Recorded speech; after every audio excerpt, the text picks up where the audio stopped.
Today, upon reflection of two books, The 50th Law by 50 Cent and Robert Greene, alongside The Kybalion, we discuss fluidity of mind, which upon development of this mental art reveals the ability for us to depolarize ourselves in relation to inner programming and recalibrate ourselves back to our goals, our visions, and our definite chief aims.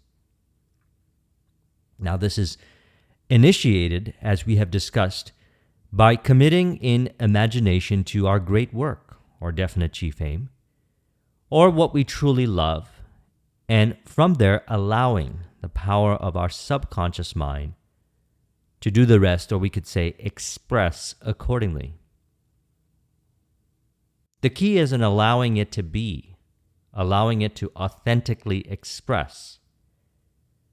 Now, if a challenge is experienced, one of fear, let's say, no need to shame ourselves, overthink, or condemn.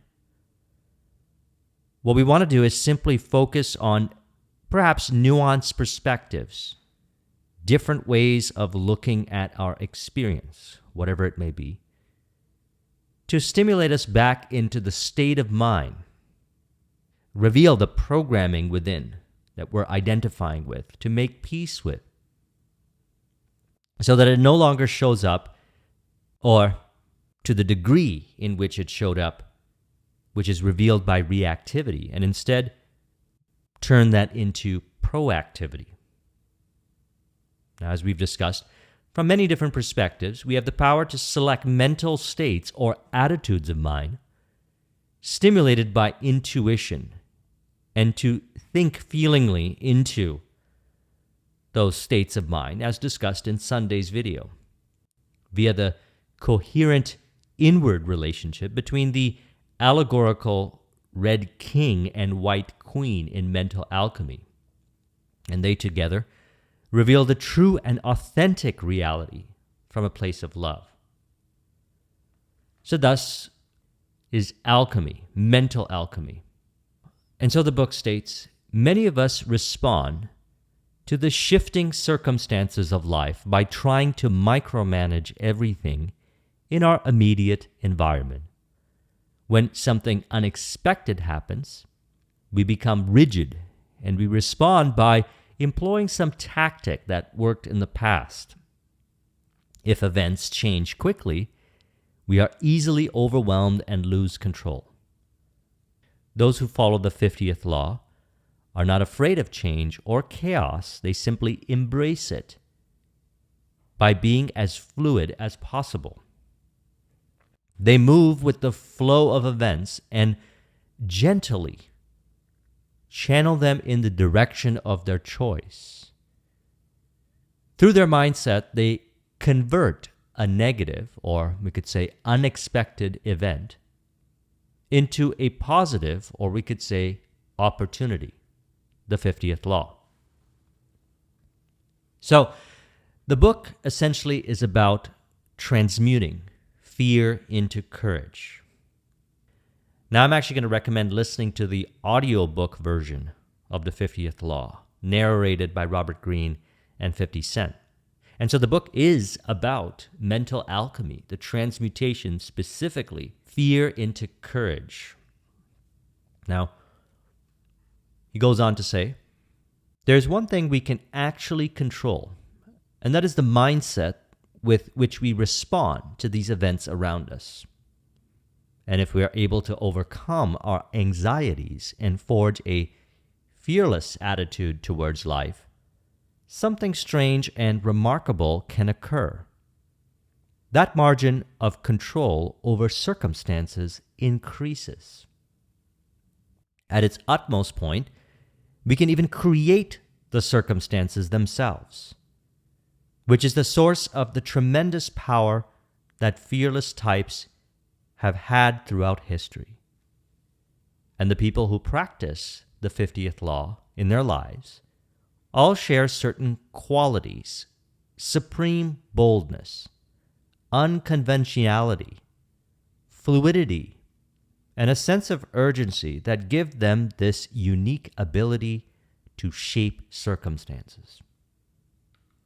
I recommend picking a goal or vision or a definite chief aim, one that challenges you and perhaps even stimulates fear, that you might consider that goal or vision to be, let's say, impossible. As we've been realizing, we have the ability to convert impossibility-based thinking into possibility-based thinking as far as that reality goes, being fact in mind. So, transmutation, it's one of my favorite words. I've done a discussion recently on some points in regards to transmutation, and I want to discuss it more so in the upcoming videos. Today we speak of transmutation in regards to fear and transmuting fear into courage. We're also going to go through the 7 stages of spiritual alchemy, and we're going to relate it to some elements from the Kybalion. Now, transmutation is a term usually employed to designate the ancient art of the transmutation of metals, particularly of the base metals into gold. The word transmute means to change from one nature, form, or substance into another, to transform. And accordingly, mental transmutation means the art of changing and transforming mental states, forms, and conditions into others. So you may see that mental transmutation is the art of mental chemistry. If you like the term, a form of practical mystic psychology. Now let's take a scenario, one that is probably common for many entrepreneurs on the journey to realizing their goals and their visions. A person has a product or service that they've created. They've brought forth some innovation, and they want to turn this into a business. Or if they're existing entrepreneurs and they have existing products or services, perhaps they've discovered new innovative products or services in which they want to have those products or services reaching the marketplace, acquiring clients. So a person has a rough idea. When we commit to a vision, we mention this. Ideas, hunches, and inspirations show up. They perhaps define a rough criteria as to who their prospects are. From there, they find out where their prospects are. Maybe online, maybe offline, maybe in certain communities, maybe in certain groups, meetups, events, etc. The next step is to start the conversation with them and then build a relationship with them and then make an offer, provided it's a match, for their product or service. And then continue to build an ongoing long-term relationship with them, which could lead into different directions, such as possible products or services being offered to them as a result of that initial relationship. So we see this with 50 Cent. And so today, synchronistically so, I never really hear 50 Cent's music at the gym, but when I went downstairs, I heard Hate It or Love It for the first time in I don't know how many years.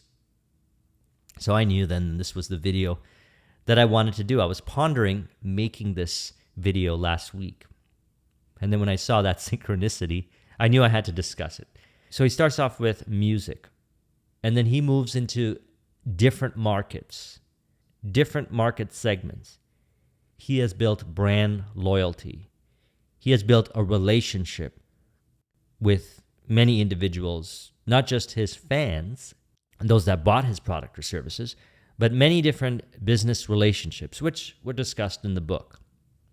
Now, if we look at each of these steps here, we realize that if a person has not overcome certain fears, they might find these areas to be extremely challenging, such as a person may define who their prospects are, and they may even know where their prospects reside. But starting that initial conversation with them seems fearful, seems stressful. Now, one of my favorite quotes from Steve Jobs is, "Have the courage to follow your heart and intuition. They somehow already know what you want to become." So a person knows what they want to do.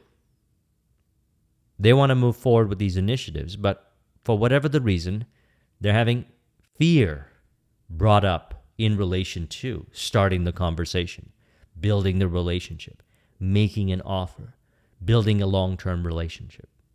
Now, what's discussed in this book is the opportunity to reconcile within ourselves.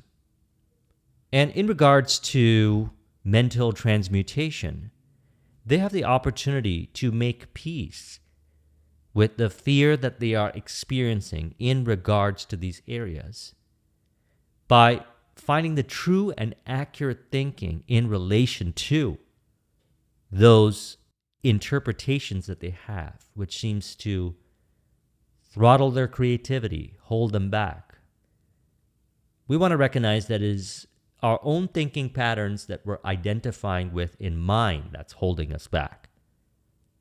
And one of the ways to actually overcome this is to psychologically surrender into that direction as an expression of your mental state, which is subconsciously one with the vision.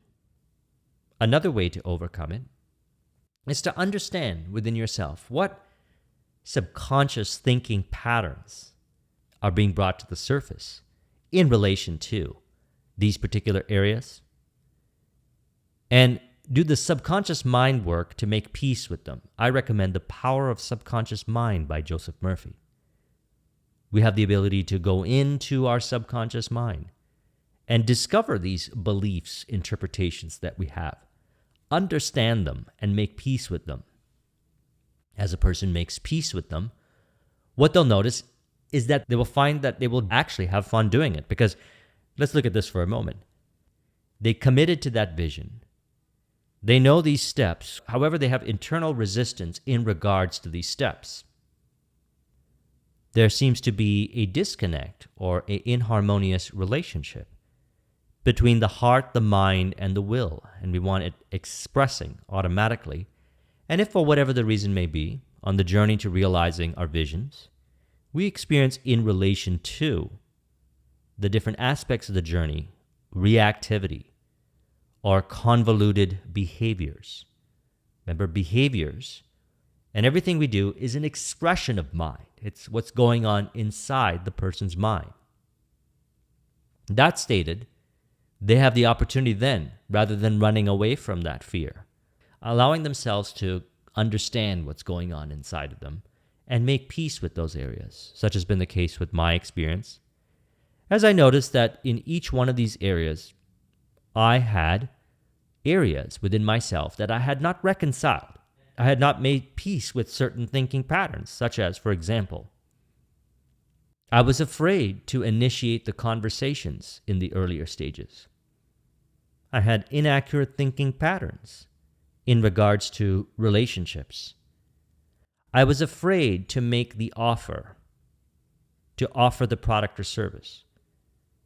I realized that all of those were opportunities for transmutation. I even say now that I actually wake up each day to transmute, to turn what appears as fear-based energy into a creative expression from my vision by transmuting it over to courage, just by the transmutation of that energy in regards to what a person is polarizing to, which is their interpretations in regards to these areas here. Just by changing, or we could say making peace within themselves, the inward peace, the inward relationship in regards to these areas, they not only find themselves automatically doing these things, which is what they genuinely want to do, they actually enjoy the experience. They actually, as Steve Jobs mentioned, reveal the courage that they have inherent within them via the reconciliation. By looking at their experiences, the day-to-day experiences, and say, the emotional reactivity is a messenger. Fear is a messenger. It's telling me what I'm identifying with in relation to these aspects of the journey. And I have the ability to question. I can ask the question, is this really true? Is it really valid in relation to my goals and visions? To fear in regards to these things? Well, they will actually be able to go through with it and achieve the success. They will also have made peace with certain aspects within themselves. And as I had discussed in the Sunday's video, they would understand to a higher degree that allegorical marriage that we spoke of the internal red king and the white queen, thinking feelingly. So feeling guides us. So when Steve Jobs said, have the courage to follow your heart and intuition, they somehow already know what you want to become. Perhaps your heart and intuition is inspiring you in a certain direction. But yet there's programming in the mind that seems to create internal resistance. Could be starting the business, could be pursuing the career of your dreams. It could be changing your lifestyle around. It could be doing some of the things, as I had mentioned earlier. Through the reconciliation, we actually enjoy doing these things. Such has been the case with myself and many that I've worked with all throughout the journey, which allows them to transmute that fear into courage. So when he said, have the courage to follow your heart and intuition, they somehow already know what you want to become. We could say, we would want to live courageously. Now, let's look at some of the important aspects from Kybalion to help us understand why a person would perhaps not allow themselves to go down the direction in which they commit to and see into completion. A person of congruence, of heart, mind, and will. Remember, body is an expression of mind. If we see incongruence, no need to shame or condemn ourselves. We allow ourselves to understand ourselves. As mentioned, two ways of doing things, or a combination. You overcome the fear. I noticed this when I would teach these public speaking workshops that I took on as a side deal with Iris Reading in 2010. I would have anxiety going up to the workshop day. The workshop day would be Saturday or Sunday. We'd do them sometimes Saturday and Sunday. And Tuesday, Wednesday, the anxiety would build up. Now, I would do it anyways because I know that the cave that I fear to enter can hold the treasure that I seek. That the opportunity presented itself to practice revealing the courage within myself. And also I noticed that another thing that was very helpful for me in the journey is to ask myself the question, what am I afraid of in regards to doing the event? And as I would uncover these thinking patterns, I would say, is that really true? Where did I learn this from? One does not even have to ask where they learn it from. They simply find different perspectives. You can find it within yourself, or you have conversations with others who have done it. I knew others and Paul was one of them. He's the founder of Iris Reading. He went through the same kind of stuff, and we had conversations about it, and he helped me see things from a different perspective. And so what ended up happening is I let go of mental rigidity. I let go of the bias of whatever interpretation that I was identifying with, or more specifically, polarized to, as discussed in the Kybalion. But before we get into that, let's recognize that everything has poles. Everything has its pair of seeming opposites, and like and unlike are actually the same thing. Just as opposites are identical in nature but different in degree, and through experiential understanding, all paradoxes may be reconciled. So experiential understanding, we allow ourselves to go through the experiences. By going through the experiences, we become who we are really destined to be. Yes, as a person continues this journey, making peace with the fear so that they can do the thing that they truly want to do, then they'll find that this will become an automatic way of life. They'll automatically follow their heart and intuition. And in alchemy, this is known as a successful relationship between the red king and the white queen, thinking feelingly. I feel like doing it. I intuitively want to do it. My heart and my intuition are inspiring me to do it. So we think about some ideas. Okay, I'm going to do this, I'm going to do that, and I'm going to do this. And then we go do it. Heart, mind, and will. So here are 4 elements we want to keep into consideration. Number 1, we want to practice letting go of mental rigidity. Now in the Kybalion, it states, the old paradoxes, which have ever perplexed the mind, are explained by an understanding of this principle. Everything is and isn't at the same time. The Hermetic teachings are to the effect that the difference between things seemingly diametrically opposed to each other is merely a matter of degree. So we could say fear and courage are actually one, and we are polarizing to a degree in between somewhere. And what we find is what we're polarizing to is a thinking pattern, a perspective in relation to, if we go back to the example that I mentioned earlier, thinking pattern in relation to initiating the conversation. They might think the prospect will reject me, not accept me. It would mean that I'm not good enough. So we question it. We say, is this really true? What is the meaning of rejection? We talked about this, I think, 2 or 3 weeks ago. Other than optimization data, how to optimize your product or service, your messaging, how to position yourself, etc. It could also mean that they'll eventually do the deal later on. Or it could mean that they could refer you to someone since they had such a pleasant interaction with you.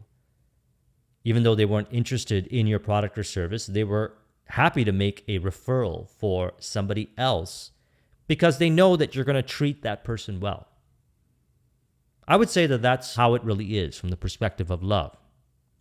When a person makes peace with this kind of thinking pattern, then they go and initiate the conversation. It's easier for them to do it. So they have essentially let go of mental rigidity, which was biasing over to a certain degree of fear, representing itself in a thinking pattern. And then they neutralize it, they depolarize themselves from that thinking pattern, which then transmutes the energy from fear into courage. And then their reality changes, the experience changes. Number 2, the inward reconciliation.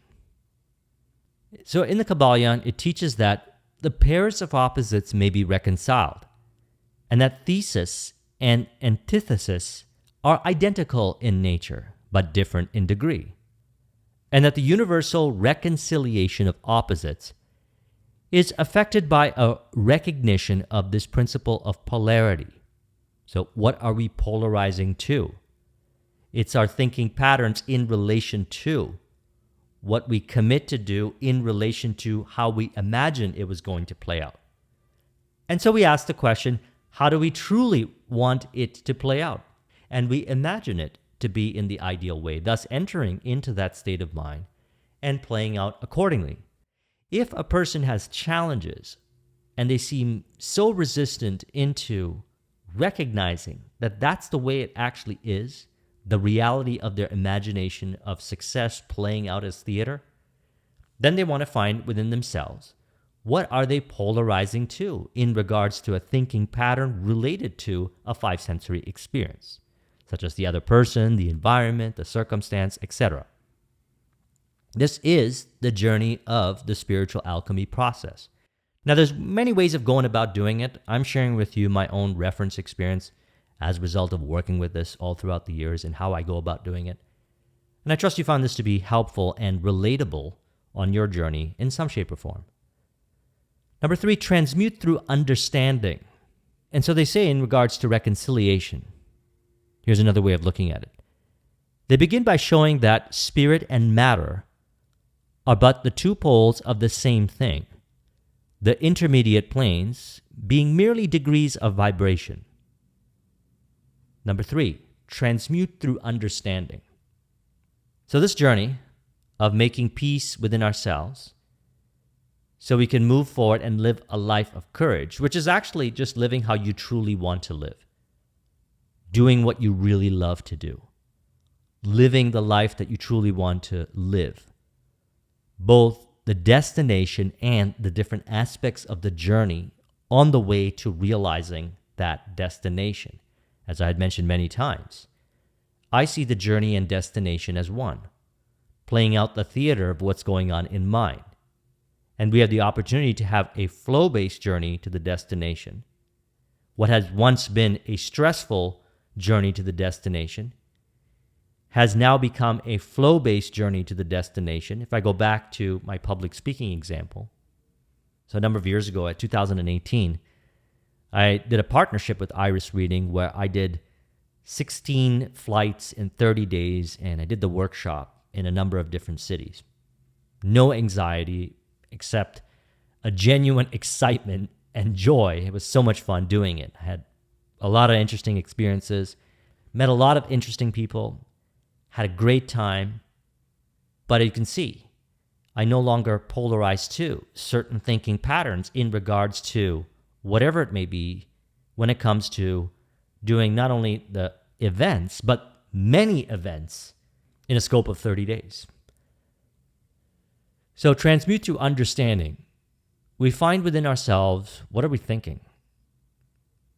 What are we thinking consciously and unconsciously in what is brought to the surface as far as thinking patterns go upon conscious awareness of the thinking patterns, as well as you can work with somebody else or reveal within yourself by just learning how to be your own best friend. Watch the video I've done on being your own best friend, as well as the video I did on Tuesday, which we talked about what to say when you talk to yourself, and then ask certain questions in which you can stimulate certain thinking patterns that are, we can say, what we're unconsciously saying I am too, bring them to the surface so we can make peace with them, which is degrees of what we're polarizing to in regards to fear, understanding, very important. And so they say, then passing on to the physical plane, they illustrate the principle by showing the heat and cold are identical in nature, the difference being merely a matter of degree. The higher of the 2 degrees is warmer, while the lower is colder. Light and darkness are poles of the same thing, with many degrees between them. And so it is on the mental plane. Love and hate are generally regarded as being things diametrically opposed to each other, entirely different, unreconcilable. But we apply the principle of polarity. Beginning at any point of the scale, we find more love or less hate. As we descend, this being true no matter from what point, high or low, we may start. There are degrees of love and hate. And there is a middle point where like and dislike become so faint that it is difficult to distinguish between them. Courage and fear come under the same rule. So we can say we want to depolarize ourselves or neutralize ourselves when moving in the direction of what we truly want to do and experiencing fear, let's say. Again, no shaming ourselves, no condemning ourselves. That just creates unnecessary complexity in the mind. Some call this surrendering, in which we're not polarizing to any extremity. And from there, we do the thing that we commit to do. Number 1. That's one way of doing things. Another way is if a person seems to find that it's challenging for them to do that. They can ask themselves, what are their thinking patterns in relation to? Make peace with those thinking patterns. Thus, they won't find themselves polarizing to a degree, and then they'll be able to do the thing that they truly want to do. And, like with a lot of things in life, it could be a combination. Sometimes you do this, sometimes you do that. Now, in relation to others, because if we look at our example here, many things in life in which a person aspires to live how they truly want to live can involve relationships. Not necessarily with everything, but for things like entrepreneurship, relationship seems to be a big component. Relationships with clients, relationships with teams, relationships with vendors, relationships with business partners, etc., etc. So let's talk about relationship with others in regards to this. And we're going to tie this in together with the spiritual alchemy process. I've done a couple of other discussions on this topic in which I believe you'll find them to be very helpful on your journey. I'll put a link in the description to those discussions. So we'll get into that in a moment. So in relationship with others. And so the Kybalion states, in addition to the changing of the poles of one's own mental states, by the operation of the art of polarization, the phenomena of mental influence in its manifold phases show us that the principle may be extended so as to embrace the phenomena of the influence of one mind over that of another, of which so much has been written and taught of late years. So we maintain our state of mind, and others show up playing out the theatrical experience of that state of mind. Now, sometimes this can be challenging, in which then we have an opportunity to make peace with what we believe to be, think about as challenging, or we can practice letting go in the moment of those thinking patterns and allowing ourselves to be how we truly are, which is in harmony with the vision, and thus experience the interactions accordingly, one of harmony. Or we could do a combination, as mentioned. And since love is the core of who we all represent love at the core, then what is revealed is the loving nature in the other person in regards to our own loving state, which plays itself out then ideally in regards to those things that we know in our heart intuitively that we truly want to do. It plays out. This is an important key for relationships. And so it states, when it is understood that mental induction is possible, that is, that mental states may be produced by induction from others, then we can readily see how a certain rate of vibration or polarization of a certain mental state may be communicated to another person, and his polarity in that class of mental states thus change. It is along this principle that the results of many of the mental treatments are obtained. For instance, a person is full of fear. A mental scientist, bringing his own mind up to the desired vibration by his trained will, and thus obtaining the desired polarization in his own case, then produces a similar mental state in the others by induction. The result being that the vibrations are raised and the person polarizes towards the positive end of the scale, instead towards the negative, and his fear and other negative emotions are transmuted to courage and similar positive mental states. As one of my favorites and a more popular quote from Nikola Tesla, in which he states, "If you want to find the secrets of the universe, think in terms of energy, frequency, and vibration." Think in terms of energy, frequency, and vibration. Thinking feelingly. So we can feel what state we're in. And as we're interacting with others or going through any one of these steps, we can practice being more mindful as to how we feel. This will reveal our state of mind. And what we want to do is practice returning back to the ideal state of mind that's one with the vision, number one. And if we find it challenging, we can value the spiritual alchemy process. Let's talk about this. As mentioned, I did 2 other videos discussing it from 2 different slants, which I trust will be very helpful. I'll put a link in the description to them. So there are 7 stages to the spiritual alchemy process. Number 1 is the calcination. This is the start of the journey, which we can say a commitment to the definite chief aim. A person commits to it. They start to release the self-doubt. And this is an inspired change in the direction. Next is dissolution. Now, inaccurate thinking patterns are brought to the surface, and we begin the feeling and thinking reconciliation, the marriage of the internal red king and white queen. Now, inaccurate thinking patterns, some of which we discussed here, you'll know what they mean to you. It's important to ask yourself that question. What is true thinking patterns in harmony and contribution to my vision? from the perspective of love and courage, and what does inaccurate mean to you? Number 3, the separation. Seemingly conflicting paradoxes are revealed by inner conflict to bring into reconciliation, or what we say in this video, revealed by what we polarize to, which we can track back to our thinking in regards to, our state of mind in regards to, and understand what's happening within ourselves for further reconciliation of thinking and feeling. Now, the thinking and feeling, when it's reconciled to a certain degree, is experienced as thinking intuitively.